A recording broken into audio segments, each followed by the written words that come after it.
you turn it on? What? I thought it was too. Okay. Good morning, everyone. No, it's not working.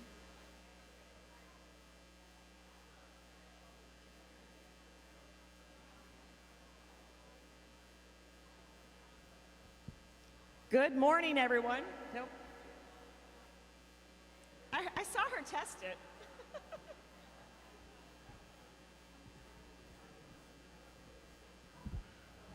Test. 1, 2, 3. Testing. 1, 2, 3.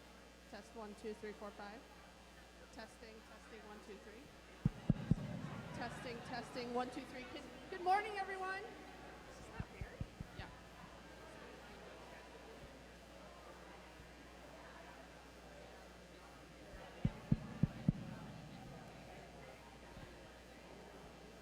Good morning. I don't want to get too close. Test. Test.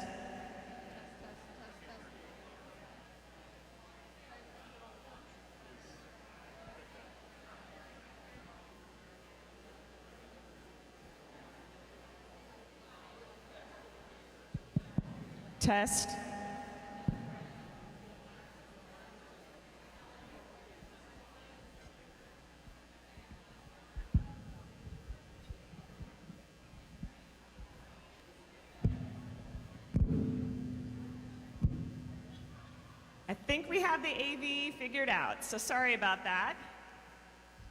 Good morning, everyone. Thanks for waking up early to be with us this morning. My name is Liz Ring Carlson. I'm a graduate of Leadership Lincoln Fellows 21 and your MC for this morning. I'm the Vice President of Corporate Communications at Emeritus, and I'm also the proud mom of 2 Southeast Knights and 1 Sheridan Shark, soon to be Irving Aardvark. This is the first year Leadership Lincoln and Lincoln Public Schools have collaborated in presenting the state of our schools. Today's purpose is to engage the next generation of community leaders as we hear from the Lincoln Board of Education, the superintendent and his team, and what lies ahead for Lincoln Public Schools. Again, we appreciate you taking the time to be here this morning. We know how busy the people in this room are, so thank you for making time to be here. Our kids and our school are worth it. First, just as it's done in every single classroom every day across Lincoln, we are going to start our day with the Pledge of Allegiance. You may have seen our students practicing here while you were eating breakfast. To assist us this morning, we have the Junior Air Force ROTC Color Guard from Northeast High School. Please rise for the presentation of the colors and remain standing until the colors have been retired following the pledge.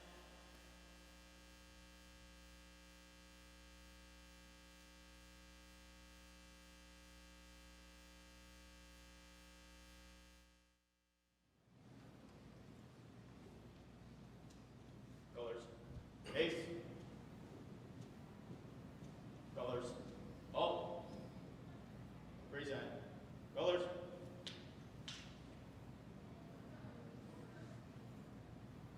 I pledge allegiance to the flag of the United States of America and to the republic for which it stands, one nation, under God, indivisible, with liberty and justice for all. Order. Colors. Colors. Ace. Forward. March.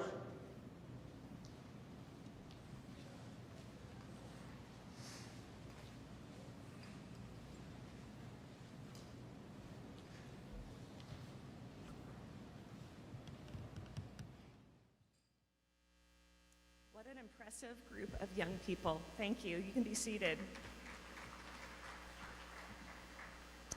Before we start the program, there are several folks that we need to thank and recognize. First up is our morning sponsors, Union Bank and Trust, for their support of this event, as well as Leadership Lincoln throughout the school year. I'm already in school thinking here. Additional support has been provided by Olson. So please join me in thanking both of these incredible corporate sponsors for their commitment to the community.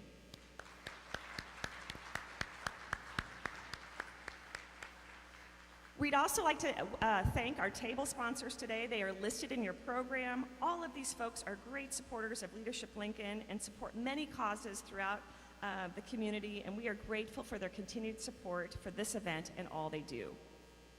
We'll thank them too. We can't clap enough in the morning to raise that vibration. There's also several dignitaries here in attendance today that we'd like to recognize. Joining us are representatives from the Nebraska Legislature, Lincoln City Council, Lincoln County Commissioners, the Lincoln Board of Education, and other offices. Would the elected representatives please stand, and we will thank you for your community service.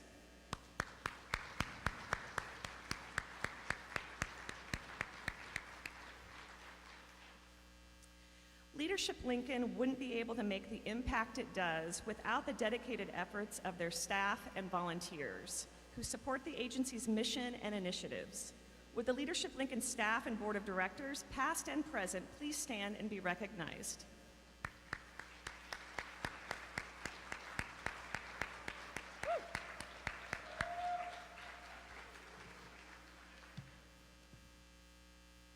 It's now my pleasure to introduce a great lady, Nola Derby Bennett, the director of Lincoln Community Learning Centers and the chair of the Leadership Lincoln Board of Directors. Nola is a graduate of Leadership Lincoln Fellows 28. You're younger than me then. I don't think that's true. Good morning, everyone. On behalf of the Leadership Lincoln Board and staff, I would like to welcome you all here to the first ever State of the Schools address. When I thought about this event and how fitting it is for an organization like Leadership Lincoln to host, I thought about my own Leadership Lincoln experience and the concepts of active community involvement and of servant leadership. Schools are not isolated entities. They are integral parts of the communities they serve. When schools and communities are actively engaged together, everyone benefits. Community involvement fosters a sense of belonging among students. When students see that their school is connected to the wider community, they feel a stronger sense of pride and identity. And community involvement strengthens the social fabric of our neighborhoods, bringing together students, parents, educators, and community members. We can address some common challenges and work toward common goals. Servant leadership provides valuable learning opportunities outside the classroom. Community service projects, internships, and partnerships with local businesses allow students to apply their knowledge in real-world settings and gain hands-on experience. Servant leadership and community involvement are not just lofty ideals. They are essential components of a thriving educational system. By embracing these principles, we can create schools that not only educate minds, but also nurture hearts and inspire positive experiences in our communities.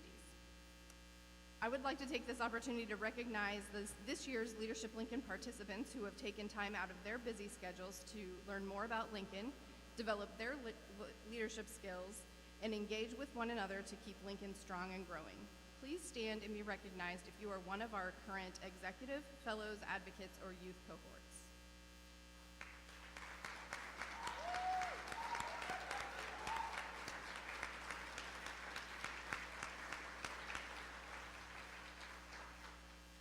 Our community is better because of your investment in our public education system. Thank you for being here.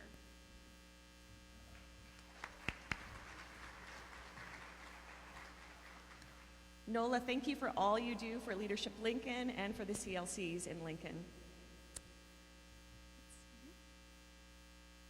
So next up, we have the Lincoln Board of Education. We are going to have Dr. Bob Rauner speak, and this is really important for us to have our elected officials here, but I want to point out that they are elected to serve as the community's voice in making decisions on how best to prepare our youth for the future. And the key here is these individuals are not paid. This is a volunteer role, and I just want to thank him and the other school board members for all they do. There are countless hours of attending meetings, visiting schools, attending community meetings, conversing with students, staff, families, and most importantly, taxpayers. When we talk about issues facing our schools, they gather feedback and input so they can make the best decisions they can. So please join me in welcoming Board Vice President Dr. Bob Rauner to share a few words with us this morning.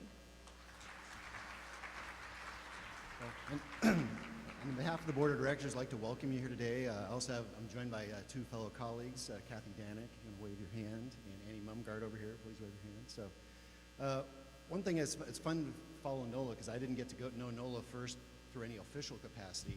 I knew NOLA as Cole's mom, and she knew me as Robin's dad. And so, it's that phase of life where you lose your first name for a while. But I think it's an important thing that a lot of us get to know each other through these types of events. I met my colleague Lanny Boswell not through any official capacity, except when we were both on a parent committee to interview Steve Joel back on the superintendent committee. And so a lot of folks get their start really locally. My wife and I was at Eastridge Elementary when we helped run the science fair. And so hopefully what I'm seeing here today are the people who are going to step up and take our places here in, 5, 10, 20 years. Communities thrive when people get curious, learn about what it really takes to run a school district, for example, a city, start joining committees, hopefully get on a parent committee at the school level, the district level, and hopefully take our places. So I hope today I'm looking out on our future school board members, city council members, committee chairs, things like that. So thanks for coming here today, because we aren't going to be here forever. We need you to replace us at some point. So.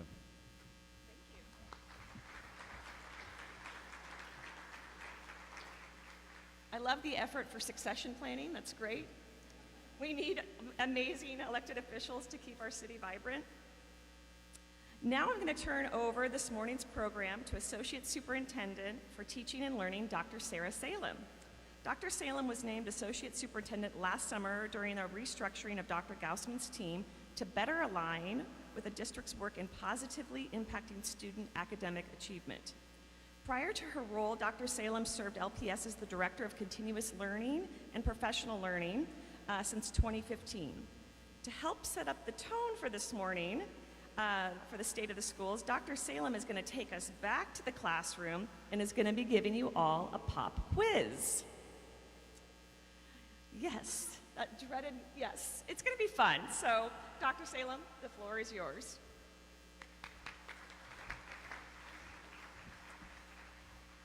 Good morning. My name is Sarah Salem, Associate Superintendent for Teaching and Learning.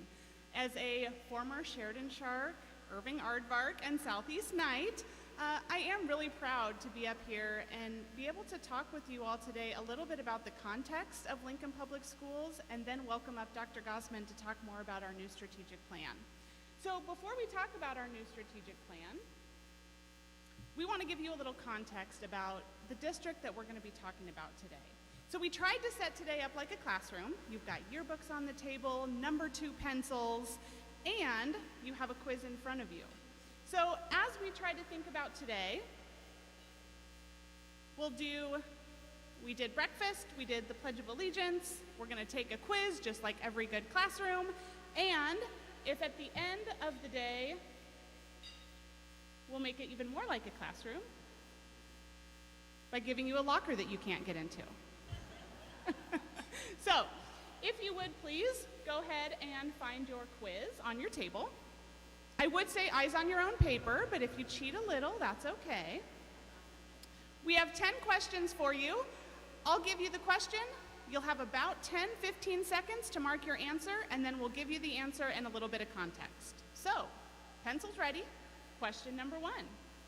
How many schools does LPS serve?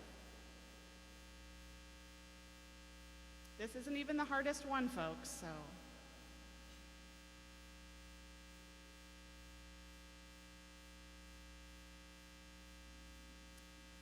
All right, let's see how you did. The correct answer is 70. All right. So as you see in front of you, you're way off. That's okay. So this is why we do this. As we talk about our new strategic plan, it's important to have the context of the district that we serve. So we do have our traditional schools that most people think of. They're neighborhood schools, they're community schools, but we also have welding at the Career Academy. We also have trades. We have aviation at North Star High School. We have career fairs where students are actually practicing flight simulation. We have agriculture. We have lots of different things that students can get involved in as they choose their own pathway in Lincoln Public Schools. All right, are you ready for question number 2? When LPS students are in session, Lincoln Public Schools is the blank largest city in Nebraska.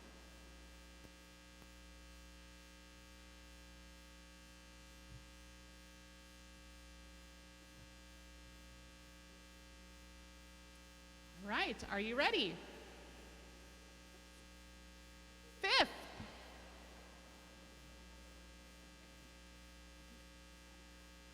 All right, as you think about running the fifth largest city in the state every single time students are in session, it's also important to think about Lincoln Public Schools serving the entire Lincoln community.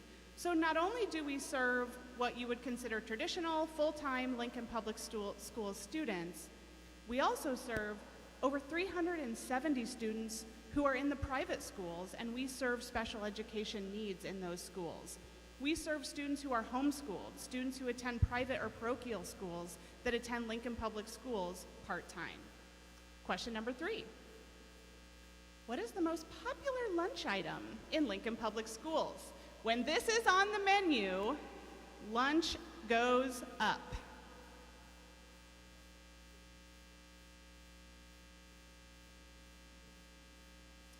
All right, and the answer is breakfast for lunch, French toast and sausage. Now let's talk about the context. So, as you saw, we have 70 schools, which means we have lots of kitchens that we're operating. We serve about 26,000 lunches every single day, and like any good restaurant, we have over 20 special diets that we accommodate. We've got gluten-free, dairy-free, everything that a student might want. And so that's really important as we think about, again, serving all of our students where they are. Question number 4. How many early childhood classrooms does Lincoln Public Schools have?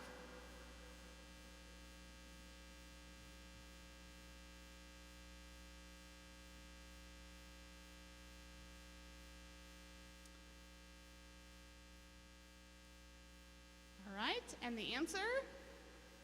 74.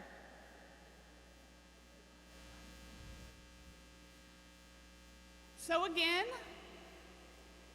you may have heard early childhood is really a priority that Lincoln Public Schools is working on and prioritizing, as is the greater Lincoln community. So as the largest provider of early childhood classrooms in our city, we take this really seriously, and it's something that's a community-wide project that we're all working towards together.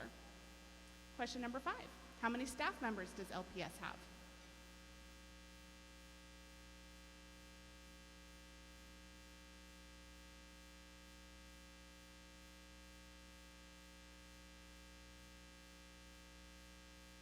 Got a lot of peeking going on. This would not pass in a regular classroom. And the answer is 6,200. Now, context around this. We put up pictures of some of our teachers and educators, and that is traditionally what people think of when they think of LPS staff members. However, it's important to remember we actually employ lots of different types of staff. There's opportunities within Lincoln Public Schools for lots of different careers. So we have people who are working at our distribution center. Every textbook, every chair and desk that comes in is barcoded and inventoried. We have people that are working in our bus barn. They are making signs, they are working on engines. We have staff members who staff our nutrition services warehouse. We employ police officers, nurses, lunch staff, sign language interpreters, and of course, we couldn't do any of it without our maintenance staff. With facilities and operations, they're making cabinets, they're painting, they're doing lots of those things that we employ plumbers and electricians to help keep our schools running. All right, question number 6. What's the oldest LPS school building still in use today?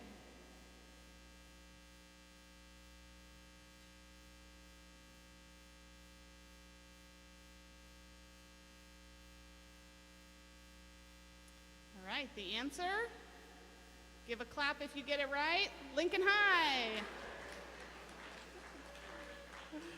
I I thought we'd get that one right. Some of you may not like 1915. Lincoln High actually was created as a school prior to 1915, but the current building has the date of 1915. So some of you are checking me on my facts here.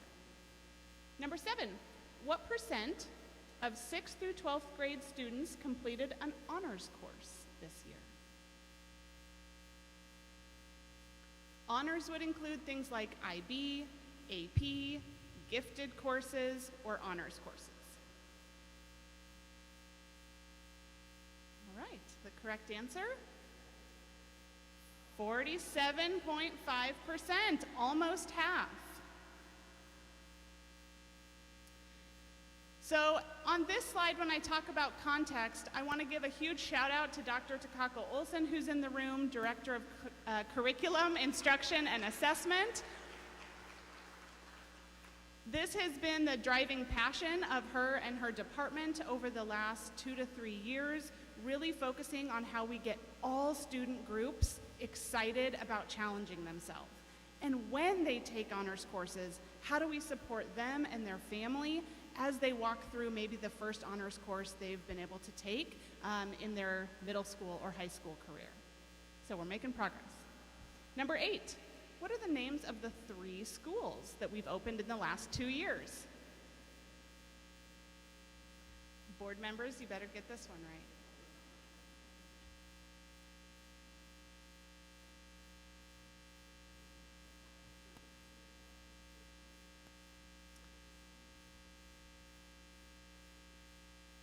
Partial points if you get 2 out of the 3. Ready?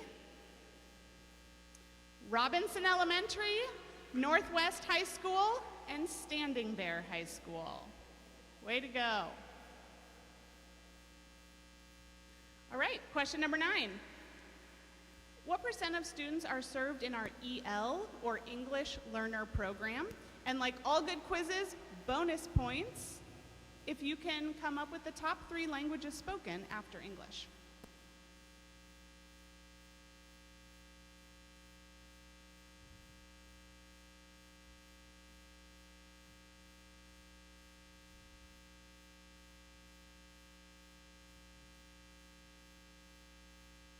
And the correct answer, 6.8%. I do want to point out, up on the screen, you see a picture of our Welcome Center for our English learners and their families. When a student comes to Lincoln Public Schools and they speak a language other than English in their home, the first thing that happens is they get to come to our Welcome Center. And our Welcome Center is really exactly what it sounds like, their first point of contact with Lincoln Public Schools, so that they get placed with an advocate, they get placed with somebody who will help them navigate Lincoln Public Schools, the ins and the outs, to make sure that our students start in a successful way in our district. And the last question. The Lincoln community uses our LPS facilities for how many hours a year?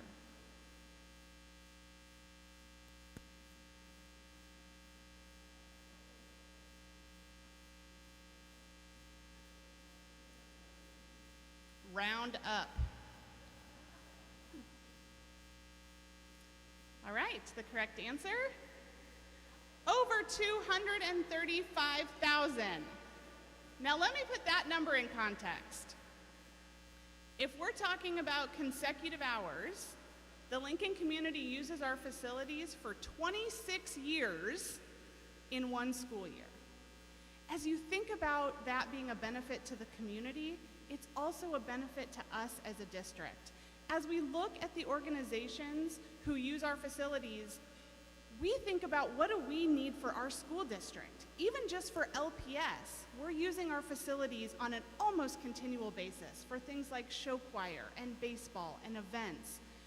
But we also have lots of communities, and as we look at the list of organizations who have reserved our facilities for at least 50 days, here are just a few, and this doesn't even scratch the surface. So as you look at the organizations up here, it's a benefit to both Lincoln Public Schools and to the organization. We really do see our buildings as the buildings. You all, if you have kids, you've been to a YMCA basketball game at Belmont, I'm sure of it. So as we think about sharing that with our community, it's something that's really important to us as a district. So thank you for taking the quiz. We won't pick it up. We won't have points distributed.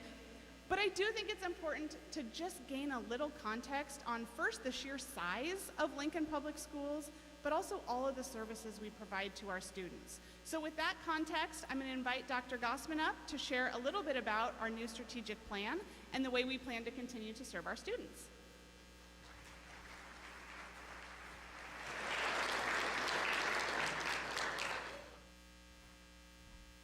Good morning. If we haven't had the opportunity to meet, I'm Paul Gossman, and I am very proud, for a lot of reasons that I just learned, to be the superintendent of the Lincoln Public Schools. There are so many great things going on in this district. How many of you got the top 3 languages? Anybody? Oh, somebody, you did, actually. Rock on.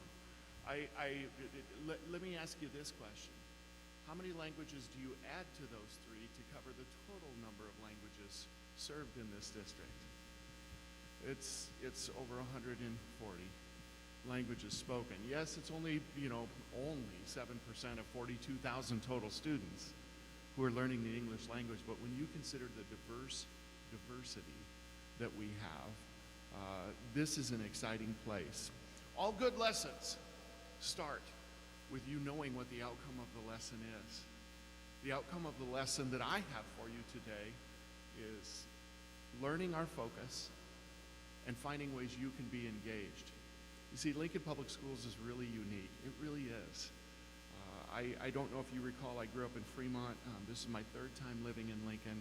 I'm very proud to be back. I'm very proud to serve in this role with the great school board that we have, with the great leadership in the district.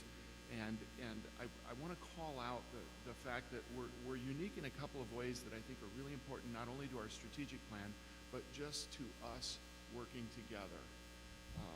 First of all, I'm giving you a quiz by the numbers without actually, you don't have to write it down, but if you were to study how many public school districts there are in the United States of America, how many public school districts do you suppose there are? There's about 15,000. Let's put them in order of size. I won't read them all, I promise. 15,000 public school districts. You put them all in order of size. New York's probably first. Los Angeles probably second. Maybe they switch, right? How far down the list of 15,000 do you go before you would stop at Lincoln Public Schools? Would it be 1,500? Would it be 2,000? It's actually somewhere, I didn't look it up this morning, but it's somewhere between 135 and 150 largest school districts in the nation. We're really large. Why are we so large here in Lincoln? Well, because we're in a different model than most other communities. If you look at Kansas City, Denver, Omaha, what's different about them? I'm not saying they're better or worse or anything like that, but what's different? In Lincoln, I like to say that we serve the curve. Just remember that phrase. In Lincoln, we serve the curve. We are a district that serves the entirety of the community's population. When you think statistically, a lot of things fall into a bell curve. A lot of bell curves are misshapen right now coming out of the pandemic and just because of life situations. But whatever metric you're looking at, the Lincoln Public Schools is here to serve everyone on that continuum. In a lot of metro areas, like Kansas City is a good example, I suppose, if you're familiar with Kansas City, you have the urban center, and you watch as wealth spirals to the outside over time.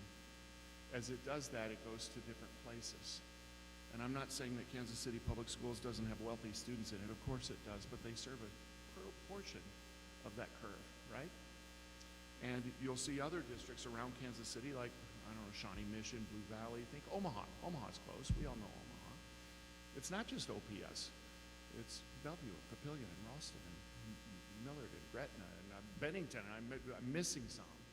In Lincoln, we all partner together. We all need incredibly strong public schools. And we've got so many people in this community that don't necessarily have a direct relationship to the school district. They don't have a kid or a grandkid in school. Is it still important to them that our public schools are strong? Of course. What if people choose to homeschool or private school their students? Is it important to them that our public schools are? Of course, it's important that they're strong. You know, Chambers of Commerce, of which UBT and Olson, I know our sponsors this morning are members, and I'm thankful to them for sponsoring this morning. Union Bank and Trust and Olson as examples. As members of the larger chamber, what does the chamber exist for? Economic growth, right? And such. School districts don't exist for that. But have you ever seen great economic growth without strong, supported public schools?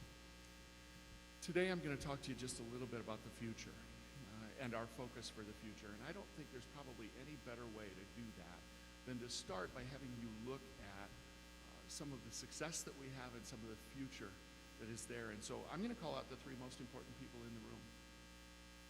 Not the school board, sorry. You're close. We have three members of our equity cadre that are here with us this morning, sitting at this table here. Gabriel, Amna, Jesus, would you mind standing up just so we can recognize you? Oh, I'm sorry, I didn't mean to miss one. I apologize.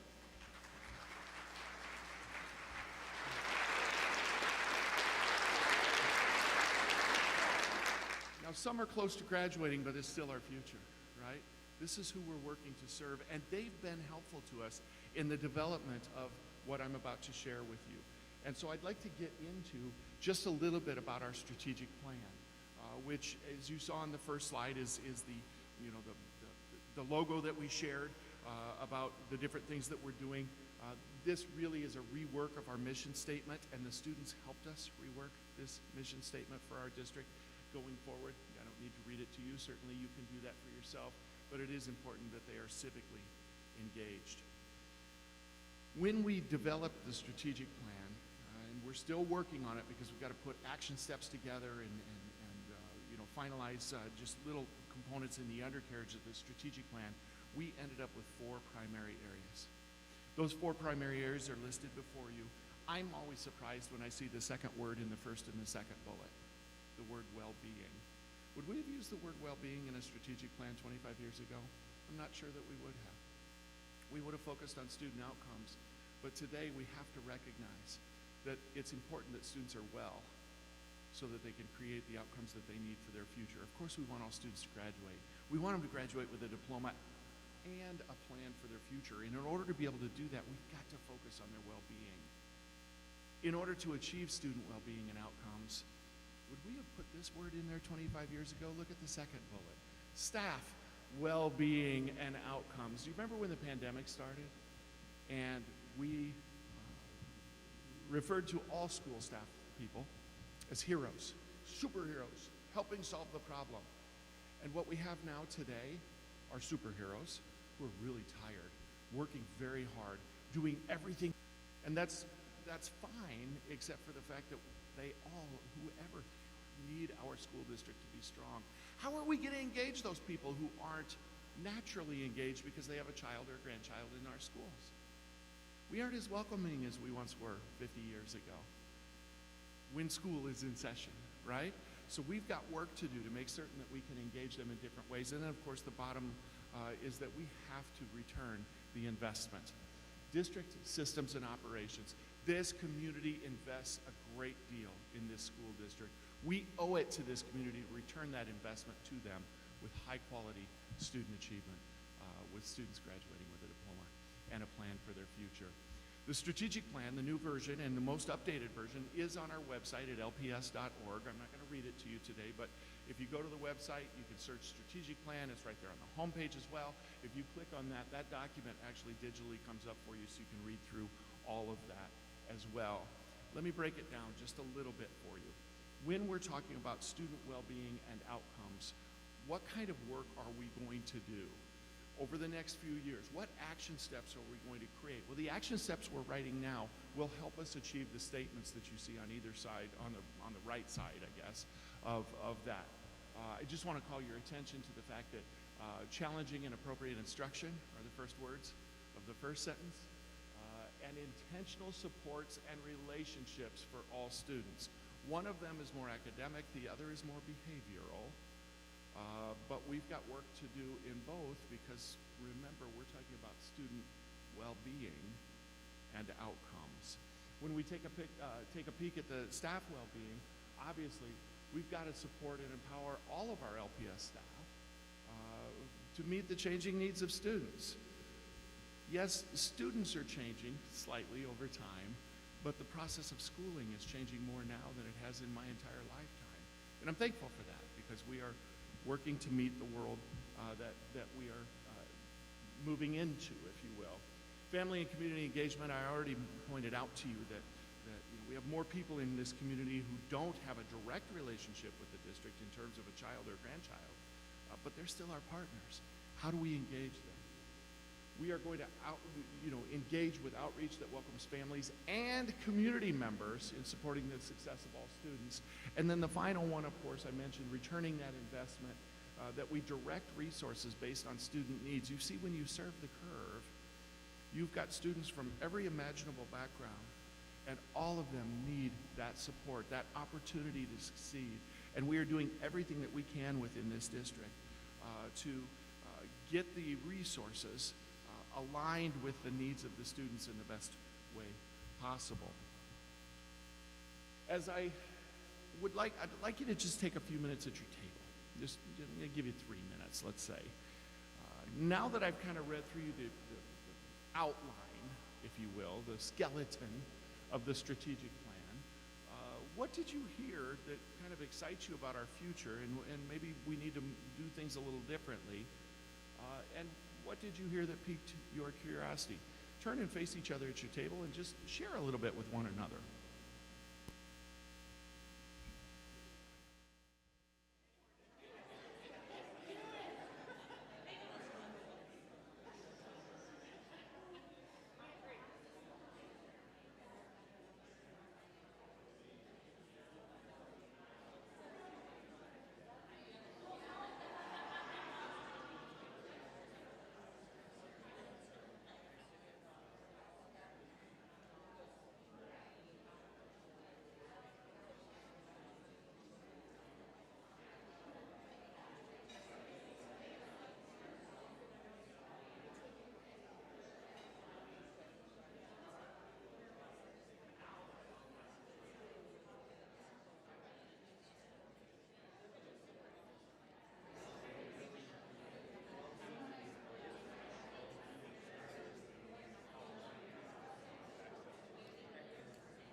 About 1 minute.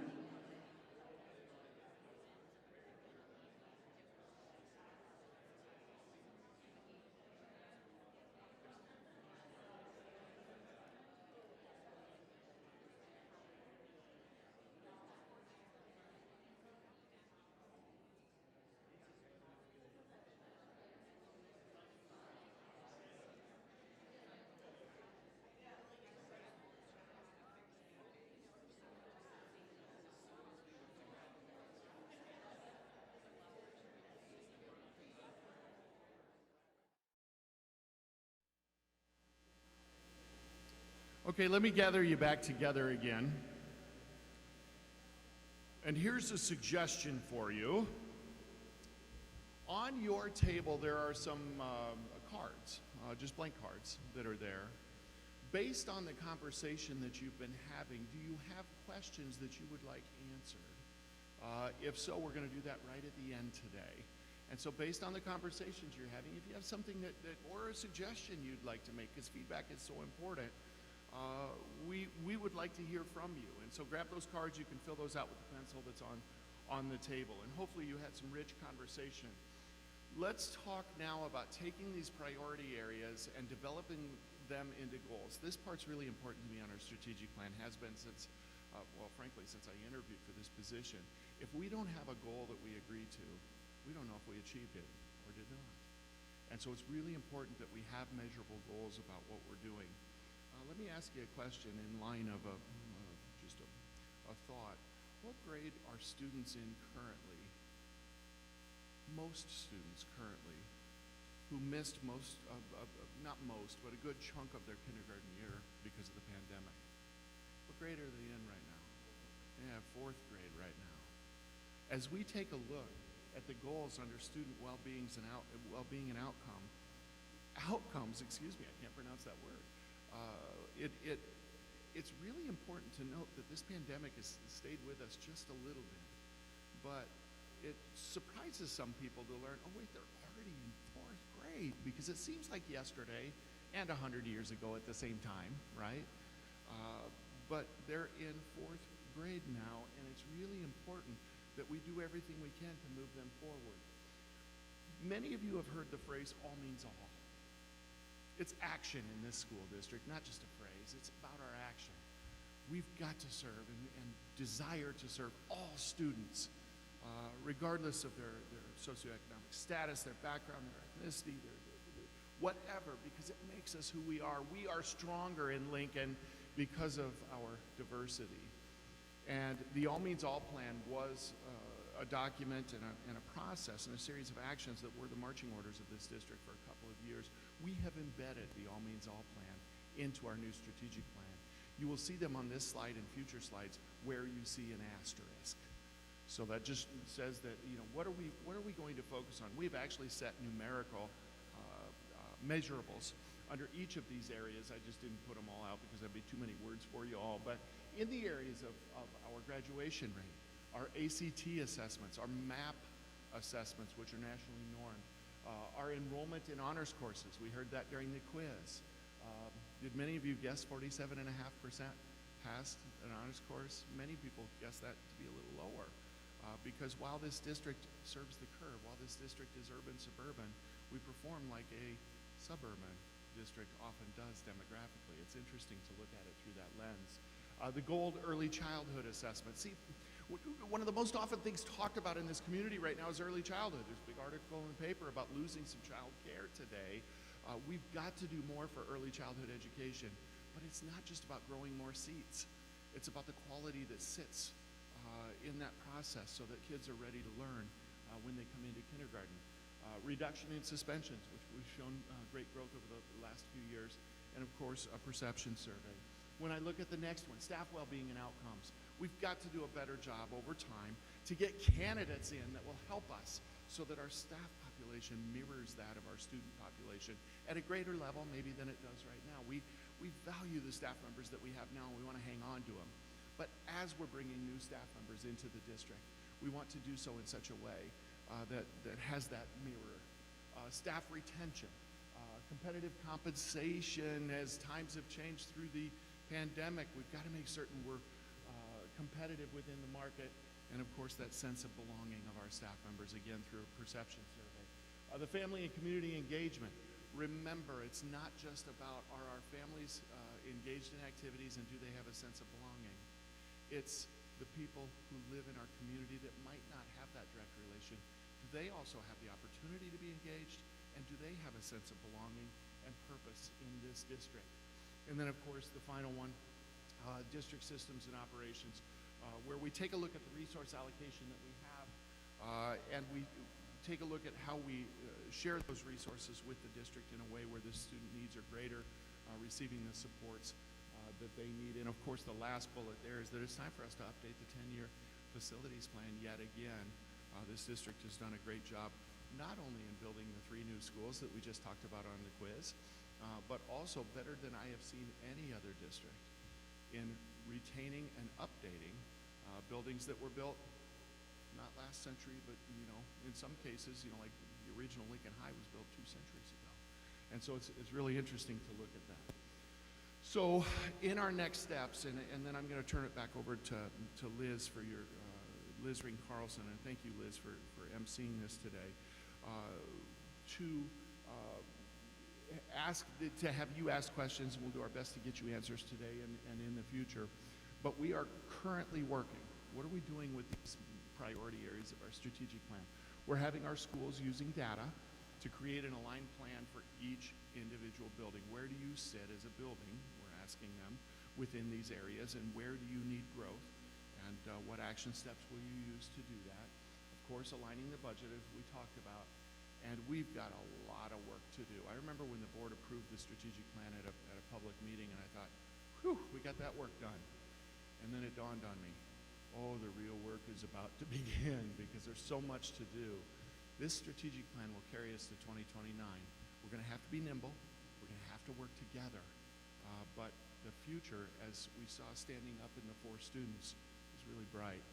So we look forward to that. I'm going to turn it back over to Liz Ring Carlson for some questions and answers. Thank you for your attention this morning.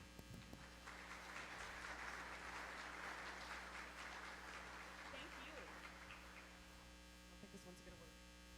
Thank you so much for that information, and it just makes me proud as a parent and as a citizen to have school staff that is so passionate about making our kids excel, making our kids feel included, and making our community just a better place. So thank you, Dr. Gaussman. So we have staff that are and volunteers that are going to be picking up the cards. So if you have any questions that didn't get answered today, please fill out a card. If we're short on time, you can even add your email address in there, and Dr. Gaussman and his team will get back to you. But while we're waiting for those cards, I have a question for you. Now that you've been in Lincoln for about 2 years, what did you already know, and what surprised you the most? I knew that this was a fantastic school district, and it became clear to me, much more clear to me, when I came back to Lincoln for the 3rd time, why it's such a fantastic school district. It is that one town, one district model, first of all, with everybody working together. But the depth of excellence among the staff members in this district is second to none. Compared to, this is the 8th district in which I've worked, and without question, they were the other districts were very good. I mean, not to disparage them, but the depth of quality of staff members in this district is just second to none. I will also say that I was surprised when we came back, because for 25 years I've only been coming back to Lincoln really to go to a football game or whatever. And so you don't really get into all of Lincoln when you do that. I have been surprised at the number of roundabouts in this town. I love that people are looking through the yearbooks here. Are you trying to find yourself in there? I love it. I love it. That's awesome. Our next question, I think, is a little bit more serious. I don't know if anybody was at the United Way luncheon yesterday, and we saw the stats around suicide calls to Lincoln Police. How is LPS innovating new solutions to improve student social emotional well-being, especially around mental health? We've put in a number of solutions that we've got to continue to grow and work on. Something that didn't occur before the pandemic but does exist now. I shouldn't say occur, but exists now. Thanks to the board, thanks to a grant that got us started, and then future investments, we do have counseling staff in every single building now. Through the pandemic, we had the benefit, the blessing of some additional funding, as many of you experienced as well. Some of that funding is going to dry up now. We understand why. It was to help us get through the pandemic, but we were able to study those things that we implemented with those additional resources and figure out which items worked the best so that we could continue with them with our regular resources. And psychologists, mental health supports, counseling is something that this board has embraced, and for the right reasons, because student well-being is very important. Thank you for that. Sticking with that topic, you mentioned the staff and burnout and the stress that teachers and staff have. What are some other ways that you guys are addressing staff well-being? It's important to consider the well-being of staff and all that we do, and it's challenging at times. This has been a challenge as I've come back into Lincoln just to understand the size and scale of that. With whatever the number was, 6,200 or more employees of the district and our care for each and every one of them.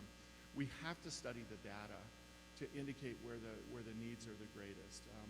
Like which staffing group right now has the lowest fill rate of the open positions that we have. Because as I talk to you right now, this district actually has more than 100 open positions that have not been filled in the last year or so. I mean, and that causes stress on the staff who are in positions. And so we have to look at items like that data to see where the pressure points are greatest and provide more supports and resources to them. We have to keep our staff well in order that they serve the students well.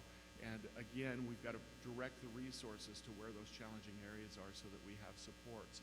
So there will be another form on your table somewhere later today where I'd like you all to apply to be a substitute teacher or substitute para. I'm kidding, there won't be, but we need more assistance just to get through the challenging times as it relates to that. What is LPS doing to attract educators to the district besides just making a plea to this audience, especially for experienced educators who maybe left the field from burnout? How can we re-recruit them? Yeah, there are a number of things that we're doing to try and show people the pathway between their current situation and becoming an educator or a paraprofessional, bus driver, any of the positions that we have open. And part of the work that the board and others are doing, administrators, is legislative.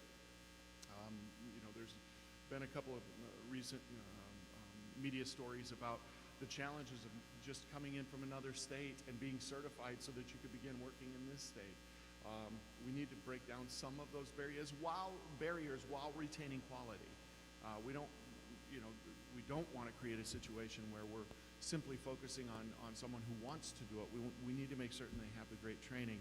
Another thing that's really important to us right now and in the future is that our solutions for our employment challenges are not likely to be fixed, entirely repaired by people who don't currently live in Nebraska.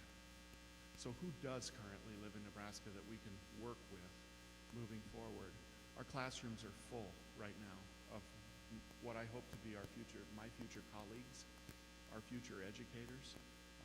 And we talked earlier on a point that we've got to grow in our diversity as a staff.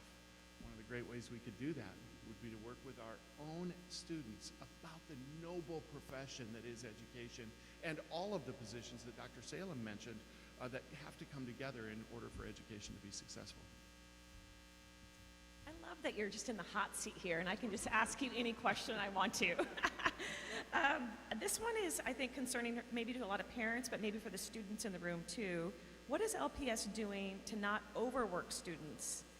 A lot of them are carrying large courseworks and covering additional activities and studying for ACT and all of that. What does the school do to help support kids that are feeling overloaded?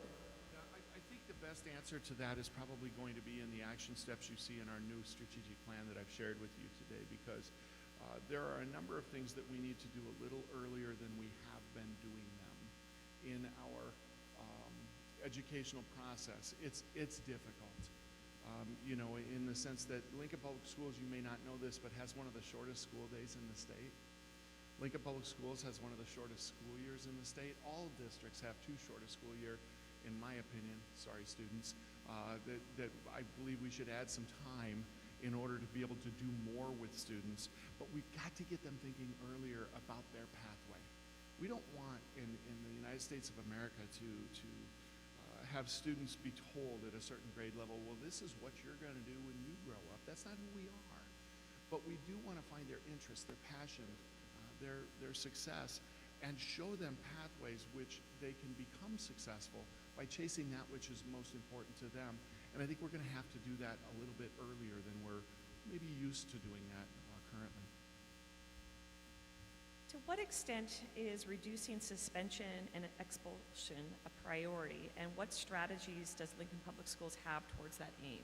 Yeah, so this year we put a number of behavioral changes in, and I would refer to them as fairly successful at this point in time. Most of the behavioral changes we've done at the secondary level, high school and middle school. You've probably heard that we've tried to do all that we can to remove the cell phones from the classroom because we're all addicted to these things, and they are a distraction. So we've got to get them out of the way of instruction. We've put in an e-hall pass system, which allows students to really be thoughtful about when they're going to need a hall pass in addition to the passing periods in any school day, but if it's really needed, and so we can figure out how long they're out in the hallway or with whom are they out in the hallway, those kinds of things. We're just taking a number of steps in those, just so that the shortest school day that I've referred to is focused on moving students forward, and we remove the distractions. We'll do some similar things with elementary behavior as you see us start next year. Part of the reason for that is because we're very mobile in this district. What I mean by that is students don't, in many cases, don't necessarily start at building A and finish the school year in building A, but they don't really leave Lincoln. If you look at the statistics, they're still in Lincoln at the end of the year, but they've moved over to building F or whatever by the end of the year. And we've got that mobility that happens, so we're going to have to likely create more consistent behavioral expectations, so students don't have to learn a whole new system every time they move from one building to another. On a serious topic, we continue to see mass shootings in our news within our country. What's the priority around school safety in Lincoln? Yeah, I again mentioned that I've been in some very, very good school districts, and I'm so honored to be in this one, but I have not seen a district that is effective in this area as Lincoln Public Schools. A crisis can happen anywhere, and certainly it feels at times like it's not if but when, and certainly we hope when never gets here in terms of a school crisis like we talk about. But when we have had some challenges, we've had the opportunity to witness what our staff members are going to do. What our staff members, I'm talking about beyond teachers and administrators to security staff and more. I'm confident that our team is well trained to do everything that they can to serve the student population. And I'm also confident that they don't rest on their training. They are continuously studying and learning more. The world is very different today than it was even 5 years ago. And so we've got to be on top of the latest challenges that face us. And I know that this team is committed to doing that work. Well, Dr. Gausman, this room gets an A+ today for the number of questions submitted. We can't even get through all of them. I still have a stack there. So this will be our last question because I know these busy people need to get to work and whatnot. Today was great. We got to talk a lot about the strategic plan. We learned a lot of facts around LPS. And it's a great start for community conversation. This individual wants to know more about how district executives, including yourself, stay in touch with constituents and how you gather information for the strategic plan and how you can just keep in contact with the average citizen. Certainly, one of the things I'm kind of known to do from time to time is just hand out my cell phone number. I stopped doing that when it started snowing outside from time to time because kids were texting me at night to tell me what they thought we should do. But if you want my cell phone number, you can have it. I'll give it to you today, I promise. On our website, there's a system called Let's Talk. And if you click on that system, it's right on our homepage, lower right-hand corner, if I remember correctly, you get to select who you would like to speak with. And in Let's Talk, superintendent is there, and if you choose to send in a comment, a question, a compliment, a concern, you will get a reply, provided you identify yourself or click the hidden customer box, which requires you to put in your reply email address, but it doesn't identify to me who you are.